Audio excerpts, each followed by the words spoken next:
To replace your brake lines, you're going to begin by safely lifting and supporting the vehicle as well as removing the wheels. If you need additional assistance with those tasks, please follow the link provided at the end of this video. The red arrow points to the flexible brake line on the front of the car that needs to be replaced. The yellow arrow points to the fitting on the hard brake line that needs to be released using an 11mm flared nut wrench. And the green arrow points to the 11mm bolt that secures the banjo fitting to the front of the caliper. A required tool is an 11mm flared nut wrench, red arrow. It fully wraps around the brake line fitting. If you use a standard wrench, there is a high chance of rounding off the corners and permanently damaging the hard brake lines. These fittings are not very strong and will become stripped if you don't use one of these wrenches. The other disastrous thing that can happen is that the fitting can get stuck to the rest of the hard line. The fitting is supposed to turn and rotate on the end of the line, but sometimes it becomes too corroded to break free.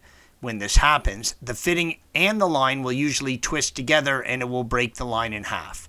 Be careful when you are removing this fitting to make sure you are not twisting the line. You do not need to counterhold the line as the mounting bracket secures it in place.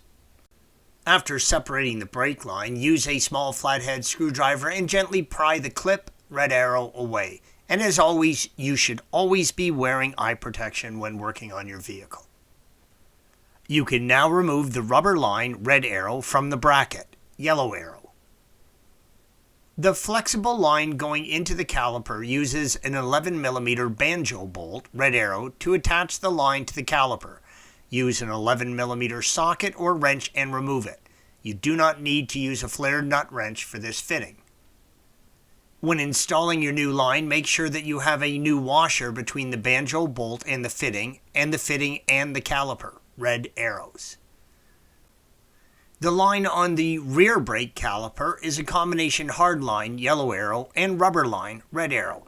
The hard line is fastened down to the swing arm. The fitting on the end of the hard line is the same type of fitting used on the front of the car and needs an 11mm flared nut wrench to be removed safely, red arrow. The fitting on the caliper is the same as the fitting to the caliper on the front, red arrow. Make sure to use 2 of the proper washers when installing the new line. Now you must properly bleed the entire brake system after replacing your brake lines. Do not attempt to drive the vehicle until you have properly bled the entire system. Installation is the reverse of removal. Thanks for watching. Be sure to subscribe to our channel and check out another video in this series.